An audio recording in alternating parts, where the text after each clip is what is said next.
¿Alguna vez te has preguntado por qué dejas de orar? ¿Qué haces cuando oras y no pasa nada?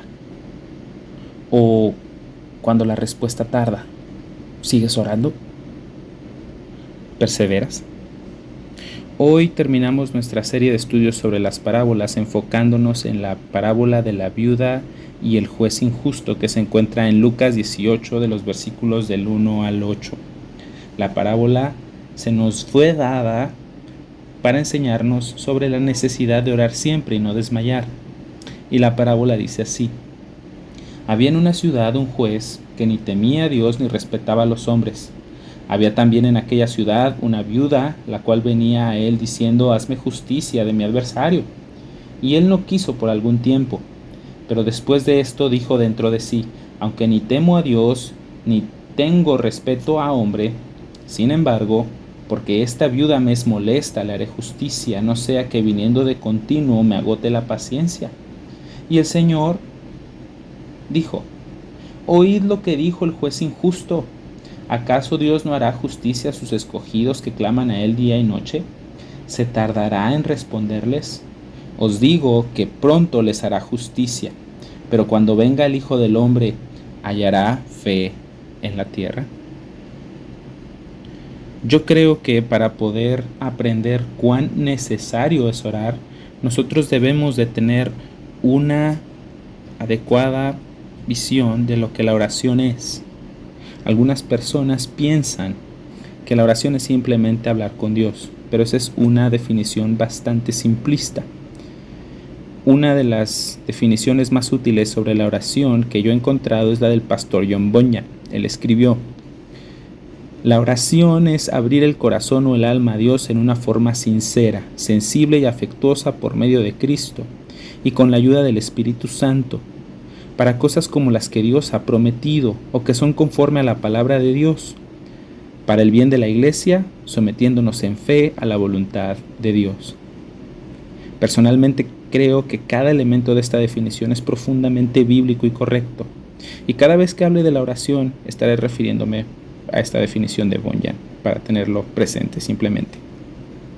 Así que si nosotros evaluamos nuestras oraciones basándonos en lo que Bunyan dijo, ¿qué podríamos ver? ¿Podríamos ver que abrimos el corazón? O tal vez veríamos que nuestras oraciones son más mecánicas y repetitivas. ¿Podríamos ver sinceridad o solo un ejercicio religioso externo? ¿Podríamos ver afecto en nuestras oraciones o tal vez encontraremos oraciones frías, carentes de sensibilidad? ¿Podríamos ver que confiamos solamente en el sacrificio de Cristo para acercarnos a Dios o nos enfocamos en cuán válida es nuestra petición y cuán justa la creemos? Así podríamos evaluarnos con cada elemento de lo que Bunyan dijo. Pero todavía más, para evaluar nuestra oración debemos recordar lo que la Biblia dice. El apóstol Pablo nos llama a orar sin cesar en 1 Tesalonicenses 5:16, a que perseveremos en la oración en Colosenses 4:2 y a que en todo nuestro afán nosotros vayamos a presentarlo delante de Dios en oración en Filipenses 4:6. ¿Qué tan frecuentemente haces lo que Bunyan enseñó? Y estoy preguntando todo esto y trayéndote todo esto a la mente porque el Señor Jesús refirió la parábola que tenemos hoy delante para enseñarnos sobre la necesidad de hacer esto y hacerlo siempre y no desmayar. En nuestra parábola, el Señor enseña a sus discípulos sobre esto. Y creo que nosotros también deberíamos de crecer en nuestra comprensión de cuán necesario es para nosotros orar siempre sin desmayar. Digo que es necesario para nosotros porque esta no es una parábola para todo el mundo. Es una parábola que el Señor dio a sus discípulos. Según el capítulo 17, en el versículo 22, Lucas refiere que el Señor está dando instrucciones a sus discípulos. Y Él sigue hablando con ellos en el capítulo 18. Jesús está instruyendo solo a un grupo de personas que le reconocen como su Señor, según lo que nos dice Lucas 17:37. Esto tiene todo el sentido del mundo. Un no creyente jamás podría creer que la oración es absolutamente necesaria. No es algo que procure, ni algo que desee. Para los perdidos no hay nada más prescindible que la oración. Ellos pueden pasar días, semanas, meses sin orar y no ver la más mínima diferencia en su vida. Por eso la parábola es solamente para los discípulos de Jesús, solamente para los cristianos. Solo a ellos les interesan cosas como las que Dios ha prometido. Solo ellos desean someterse en fe a la voluntad de Dios, como dijo el pastor Bunyan. En un sentido muy real, nuestra vida de oración revela nuestra salud espiritual de modo que otras cosas no pueden. Así que si tú, en este pequeño examen que tuvimos hacia nuestro corazón, has visto alerta sobre tu vida de oración y que tal vez no lo consideras tan necesario como crees estarlo haciendo, escucha cuidadosamente lo que Jesús enseñó. La parábola comienza mostrándonos a un juez malvado y a una viuda que lleva ante él su causa. El juez es un hombre abiertamente malvado, alguien sin escrúpulos, alguien que es completamente opuesto al buen samaritano que estudiamos hace algunas semanas. Sin duda, él no tiene la voluntad de hacer lo correcto. Es completamente indiferente a las personas y a sus necesidades, y sin deseo de defender una causa justa o ayudar al débil o al necesitado. Siempre ha habido gobernantes así. Los gobernantes romanos eran despiadados e indiferentes. Pilato, por ejemplo, crucificó a un inocente, se lavó las manos y se retiró del problema. Hubo otro gobernante llamado Herodes Antipas, que recibió a Jesús poco antes de ser crucificado para enjuiciarlo. Y Herodes Antipas estaba más emocionado por la posibilidad de ver un milagro de Jesús que por hacer justicia. El Sanedrín, el tribunal religioso de Israel, es presentado en el Nuevo Testamento como corrupto, injusto y muchas veces opresivo. En México nosotros entendemos bien lo que es tener jueces y autoridades corruptas, que se preocupen más de los intereses de su gente, de sus propios intereses, de su imagen, que de hacer justicia verdadera al pobre, al débil y al necesitado. Este es el juez de la parábola. Y después presenta el Señor Jesús a una viuda que va ante este juez pidiendo: hazme justicia de mi adversario.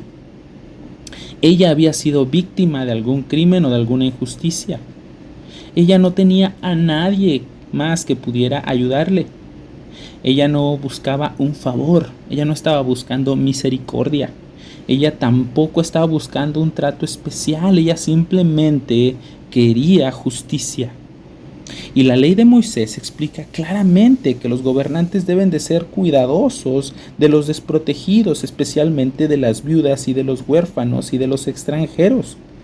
Y esto es así porque ellos eran y aún son de las personas más vulnerables y desprotegidas que hay. En el caso de esta viuda, ella no tenía un hombre que la protegiera, y como mujer era menospreciada por la sociedad de Palestina del primer siglo. Y ahora han abusado de ella. Y algo que es sorprendente es que el juez no quiso ayudarla. Eso es lo que dice el versículo 4. El juez no quiso ayudarla. No hubo alguna inconsistencia en su caso. No fue porque ella no tuviera pruebas. No fue por falta de recursos para hacer justicia. No fue porque hubiese un obstáculo legal o inconsistencias en el caso de la viuda. El juez no quiso ayudarla y no la ayudó simplemente por desinterés. El Señor Jesús nos está mostrando entonces una imagen de cruel negligencia, de un gobernante insensible, sin consideración, que ignora a una pobre mujer y se niega a atenderla de la manera más fría posible. Sin embargo, dice la parábola que al pasar el tiempo, Él le hizo justicia. Mira lo que dice el versículo 4 en la segunda parte. Pero después de esto dijo dentro de sí: aunque ni temo a Dios, ni tengo respeto a hombres, sin embargo, porque esta viuda me es molesta, le haré justicia, no sea que viniendo de continuo me agote la paciencia. El cambio de parecer en este juez no fue porque él se arrepintió, no fue porque por fin vio su propia maldad al contemplar la ley de Dios, no fue porque él temiera a Dios, no fue porque él considerara que la viuda tenía razón, sino porque se cansó de escuchar a esta viuda día tras día. El juez, si tú no lo has notado, pienso yo que era un descarado sinvergüenza. Él mismo reconoce que ni teme a Dios, ni tiene respeto por el hombre. Él, con un cinismo grande, admite ser de lo peor. Pero él fue fastidiado por esta mujer y por su insistente petición al punto que se dio. Es como si el juez hubiera dicho: sí, que se haga lo que ella pide, pero ya, por favor, que me deje en paz. Estoy cansado de esta mujer. La expresión textual es: le haré justicia, no sea que viniendo de continuo me agote la paciencia. Y no es que el juez fuera una persona a la que le preocupara mucho su paciencia, creo yo. La idea del griego original es una expresión de boxeo. De hecho, esta expresión se usa una vez más cuando Pablo en una de sus cartas está diciendo que él no pelea como aquel que da golpes al aire.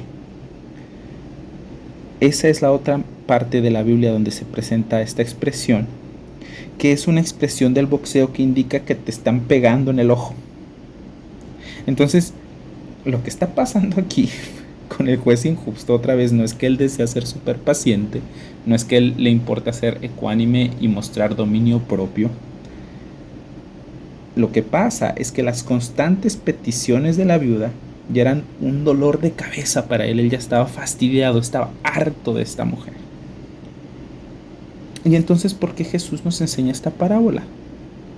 Te lo repito, Él les estaba enseñando a sus discípulos esta parábola para mostrarles la necesidad de orar siempre y no desmayar. Jesús estaba preparando a sus discípulos para los días difíciles que vendrían. De hecho, si tú revisas el contexto, esta parábola viene justo después de una explicación de cómo el mundo se vuelve cada vez más malvado mientras los discípulos de Cristo esperan su regreso. Mira el capítulo 17 en el versículo 22. El Señor Jesús dice a sus discípulos: tiempo vendrá cuando desearán ver uno de los días del Hijo del Hombre y no lo verán. Es por esto que Jesús desea que sus discípulos aprendan cuán necesario es orar. Porque va a pasar que en los últimos días, antes de que el Señor Jesús regrese, la tierra se irá desgastando y se irá desmoralizando. Dice el versículo 26 que como fue en los días de Noé, así también será en los días del Hijo del Hombre, que comían y bebían y se casaban y se daban en casamiento hasta el día en que Noé entró al arca y vino el diluvio y los destruyó a todos. Y esto nos deja ver que el mundo se volvió incrédulo. La palabra de Dios nos enseña que mientras Noé construía el arca, él fue un pregonero de justicia y las personas no creyeron. Él habló acerca de la ira de Dios, acerca de la venida del juicio, y las personas simplemente no creyeron y solamente entró en el arca Noé y su familia. Lo mismo sucedió en los días de Lot, versículo 28 del capítulo 17. Asimismo, como en los días de Lot, comían y bebían, compraban, vendían, plantaban y edificaban. Mas el día en que Lot salió de Sodoma, llovió del cielo fuego y azufre y los destruyó a todos. Sodoma era una ciudad junto con Gomorra malvada, llena de incredulidad y llena de perversidad. Y como en esos días, los de Noé y los de Lot, así será cuando el Hijo del Hombre venga. Por eso Jesús les decía, van a venir días cuando ustedes desearán uno de los días del Hijo del Hombre y no lo verán. No lo verán. Ellos iban a tener dificultades, se iban a encontrar con un mundo incrédulo y malvado, un mundo en el que la injusticia sería algo reinante y muchas veces esa injusticia sería ejecutada contra los mismos creyentes, contra los cristianos. De hecho, más adelante, en Lucas, en el capítulo 21, el Señor Jesús, nuevamente hablando acerca de las señales del fin, dice en el versículo 16 que los cristianos serían entregados aún por sus propios padres, hermanos y parientes y amigos, y que los matarían, y que serían aborrecidos de todos por causa del Señor. Así que, en medio de todo ese caos, en medio de todos esos problemas, de esas dificultades, Dios desea que aprendamos cuán necesario es orar. Porque orar nos recuerda que el Señor tiene el control de todo y nosotros no.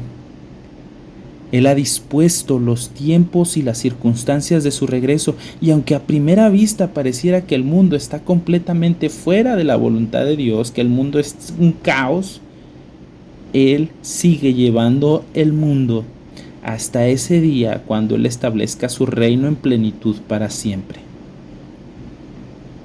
Mientras el Señor no regrese, nosotros, hermanos, seguiremos viendo toda clase de maldad y de injusticia, y en muchas ocasiones, como aprendimos, nosotros seremos objetos de esas injusticias. Nosotros seremos el objeto de esas injusticias. Seguiremos sufriendo las consecuencias de vivir en este mundo sujeto al pecado y gobernado por Satanás. El mundo aborrece al Señor. Y el Señor Jesús también nos enseñó que el mundo nos aborrece porque no le conoce. La Biblia enfáticamente nos enseña que cualquiera que quiera vivir una vida piadosa en el Señor sufrirá persecución, según lo que nos dice 2 de Timoteo 3:12.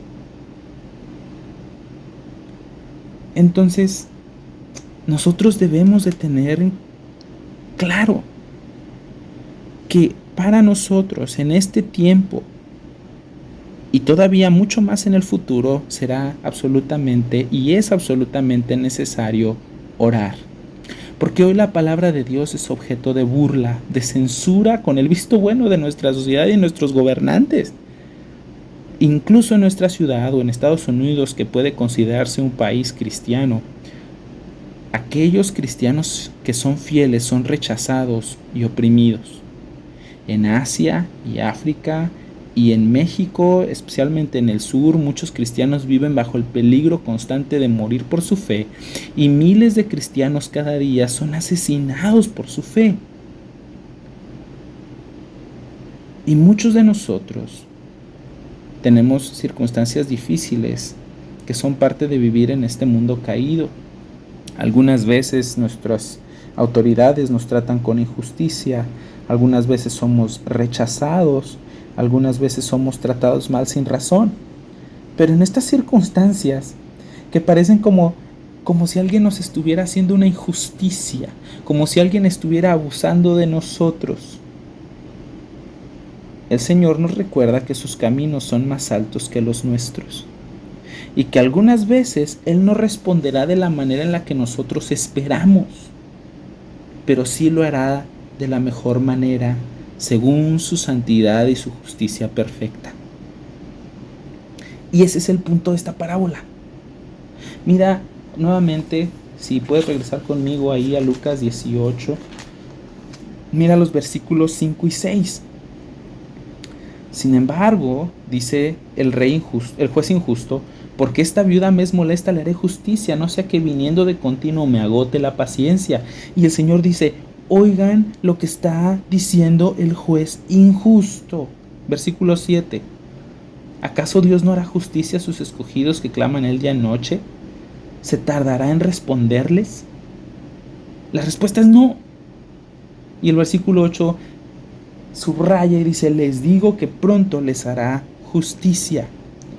La idea del Señor Jesús no es comparar a Dios con el juez injusto, sino contrastarlos. Si este juez malvado y cínico hizo justicia a una mujer por la que no daba 5 centavos y que no le importaba ni un pepino, ¿Dios no va a hacer justicia? ¿Dios hará menos de lo que hizo este juez corrupto e injusto? No, de ninguna manera.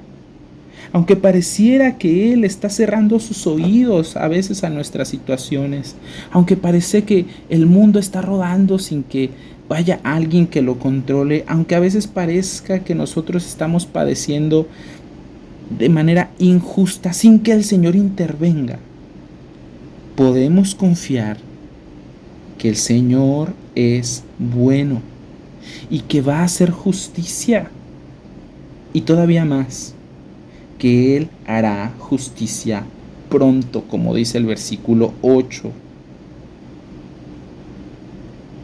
Aunque pareciera que Él ha cerrado sus oídos, podemos confiar que Él es bueno. En la parábola, el juez injusto hizo justicia a una mujer que ni conocía. Es más, le era molesta a esta mujer. Y pregunta el Señor Jesús, ¿acaso Dios no hará justicia a sus escogidos que claman a Él día y noche? Dios no hará justicia, y me encanta este término, a sus escogidos. ¿Por qué es importante esto? Porque el Señor dice en Efesios 1:4 que Él predestinó a los suyos en amor. ¿Dios no va a hacer justicia a estos? A los que según Jeremías 31:3 Él ha amado con un amor eterno, a los que cuida de tal modo que los ayudará y los conducirá hasta que estén con Él para siempre, como nos dice Romanos 8:30. ¿No los cuidará a ellos, a su pueblo amado? Claro que los cuidará. Claro que les hará justicia. Y la segunda pregunta creo que también es muy valiosa, que nos sentemos a reflexionarla. ¿Se tardará en responderles? El Señor Jesús dijo, les digo que pronto les hará justicia. Y es que, de veras, a veces pensamos que Dios pudiera tardarse en actuar para responder nuestras oraciones. Sin embargo, si nosotros pedimos por medio de Cristo cosas como las que Él ha prometido, como dijo Bunyan, podemos estar seguros que Él actuará en el tiempo adecuado, no antes, no después. El Señor nunca llega tarde. Él va a actuar de la mejor manera, en el mejor tiempo, de la manera adecuada, según su propósito, según nuestra necesidad, según su gracia, en el tiempo que mejor sea. Calvino escribió, nuestro temperamento apresurado y aprensión carnal nos llevan a concluir que Él no viene lo suficientemente rápido para brindarme alivio. Pero si pudiéramos penetrar en su diseño, aprenderíamos que su asistencia siempre está lista y oportuna según lo que requiere el caso, y que no se demora ni un momento, sino que llega en el momento exacto. Ahí termina la cita. Esta es la confianza que nosotros tenemos, que el Señor se ha comprometido a hacer justicia con los que Él ha escogido. Qué maravillosa confianza tenemos, que el Dios justo, santo y bueno no simplemente deja pasar la maldad y la injusticia, sino que Él viene pronto a establecer justicia. Tal vez no sea lo que tú esperas, tal vez no sea lo que estás deseando, pero siempre se hará lo que en su sabiduría perfecta, en su bondad infinita y en su santidad y justicia eternas se considere mejor. Siempre, siempre se hará así. Qué esperanza tan maravillosa. Entonces sigue el texto diciendo: pero cuando venga el Hijo del Hombre, ¿hallará fe en la tierra? ¿Hallará fe en la tierra? Cuando pienso en nuestro mundo, pienso mucho en 2 de Timoteo 3, del 1 al 5.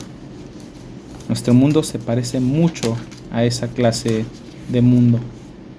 Nuevamente, estamos hablando de los últimos tiempos y el apóstol Pablo comienza diciendo en el capítulo 3 así: también debes de saber esto, que en los postreros días vendrán tiempos peligrosos, porque habrá hombres amadores de sí mismos, ávaros, vanagloriosos, soberbios, blasfemos, desobedientes a los padres, ingratos, impíos, sin afecto natural, implacables, calumniadores, intemperantes, crueles, aborrecedores de lo bueno, traidores, impetuosos, infatuos, amadores de los deleites más que de Dios, que tendrán apariencia de piedad, pero que negarán la eficacia de ella. A esto se evita. Yo creo que nuestro mundo se parece mucho a este mundo. Y ante este mundo Dios está dispuesto a hacer justicia. Y la hará. La hará. Eso está fuera de cualquier duda. La pregunta no es si Él hará justicia, la pregunta es si Él hallará personas que crean en Él y demuestren su fe en oración constante. Yo personalmente creo que todos tenemos razones de sobra para ser constantes al orar, como iglesia y también al ver nuestro mundo. Pero la tendencia es no orar. Incluso cuando comenzamos, dejamos de orar. ¿Alguna vez has pensado por qué? ¿Qué es lo que sucede en nuestro corazón? ¿Qué es lo que estamos pensando? Que cuando comenzamos a orar por la salvación de alguien, o porque alguien por fin crea, o porque la palabra de Dios comience a correr en nuestra colonia, o porque nosotros seamos usados, cuando comenzamos a pedir por justicia para nuestro mundo, que Dios intervenga de modo que las personas actuemos de manera que le traiga gloria a Él, que nosotros creamos su evangelio, que cuando nosotros oramos porque nosotros podamos arrepentirnos junto con nuestra nación y nuestros vecinos por su causa, simplemente paramos. ¿Por qué? ¿Qué es lo que estamos pensando? ¿Qué es lo que viene a nuestro corazón? Yo quiero proponerte algunas cosas, y la primera es que puede ser porque en realidad puede ser porque no creemos que tengamos la necesidad de orar siempre y no desmayar, así como dice el Señor. Tal vez pensamos que nosotros podemos arreglarlo, que no es tan necesario, que no es tan grave, que no hay algo que nosotros podamos hacer, pero no es necesario para mí. Mira, simplemente para darte una idea, comer es necesario para nosotros, respirar es necesario para nosotros. Un teléfono, una computadora no son necesarios para nosotros, pero tomar agua sí. ¿Piensas así de la oración? ¿Piensas así de traer constantemente tus afanes, las injusticias por las que te ves rodeado? ¿Piensas así de la oración como algo que es necesario para ti, que es algo que tú debes de hacer siempre sin desmayar? Muchas veces la razón de nuestra falta de oración no está escondida en la falta de tiempo o en una agenda llena. Está escondida en nuestro orgullo. La segunda razón puede ser por desilusión que Dios no te contesta. Algunas personas oran y oran y oran y no ven respuesta, y entonces ellos simplemente dejan de hacerlo. No dejes de hacerlo, porque Dios en su bondad actuará de la manera que es correcta en el tiempo correcto. No siempre como esperamos, pero siempre de la mejor manera. Así que no dejes de confiar en que Él es bueno. Él hará las cosas en el mejor momento. Y una tercera puede ser por distracción. Estamos demasiado ocupados en nuestra vida aquí. Tan ocupados, decimos, no tengo tiempo, estoy trabajando, tengo que hacer miles de cosas. Pero la verdad es que de verdad estamos ocupados en nuestra vida aquí porque nuestro corazón está atado a este mundo. Y está tan atado a este mundo que nosotros no tenemos interés en lo que a Dios le interesa. Les he dicho muchas veces que durante el día siempre hacemos lo que queremos hacer y siempre nos damos tiempo para priorizar lo que de verdad queremos lograr ese día. Con la oración pudiera ser que la falta de interés por aquellas cosas como las que Dios ha prometido, la falta de interés por someternos a su voluntad según Cristo, esté ganándole a que nosotros comprendamos que nos es necesario orar. ¿Alguna vez te has preguntado cuán diferente sería nuestra iglesia, tu vida, tu lectura de la Biblia, tu carácter, la relación que tienes con tus amigos incrédulos, con tus hijos incrédulos? ¿Alguna vez te has preguntado lo diferente que pudiera llegar a ser tu ministerio si oraras más? ¿Acaso Dios va a negarte cosas como las que Él ha prometido para el bien de su iglesia cuando tú buscas someterte en fe a su voluntad?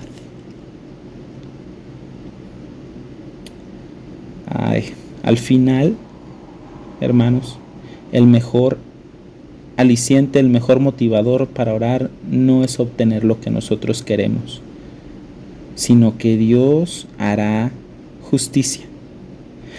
Incluso en los momentos más difíciles, cuando yo pienso que no hay manera de que se obtenga justicia, así como en la parábola, incluso cuando yo no vea la luz, cuando yo vea que todo está bien perdido o bien difícil, el mejor aliciente para orar no es un milagro maravilloso que yo desee, sino que Él hará justicia. Yo puedo confiar en que Él hará lo que es recto y correcto. Yo puedo confiar en que Él es bueno y por tanto actuará de manera adecuada. Él no actuará de manera injusta. Él no actuará de manera malvada. Él no será negligente. Él nos escuchará. Y todo esto ha sido gracias a lo que Cristo ha hecho en la cruz por nosotros. Hermanos, ustedes no deben de olvidar que ustedes tienen acceso directo a la presencia del Padre solamente por el sacrificio de Cristo en la cruz. Cuando Cristo Jesús murió, recuerden, el velo que separaba al lugar santo del lugar santísimo en el templo, el lugar santísimo es este lugar apartado donde estaba la presencia de Dios en el templo, se partió a la mitad para que todos aquellos que creen en su nombre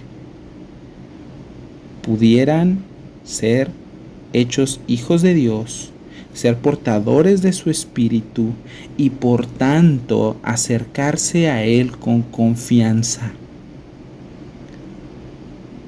Tenemos un gran aliciente a orar y tenemos el privilegio de orar delante del Padre, trayendo nuestro corazón y derramando nuestras peticiones y nuestros afanes por lo que Cristo ha hecho por nosotros en la cruz.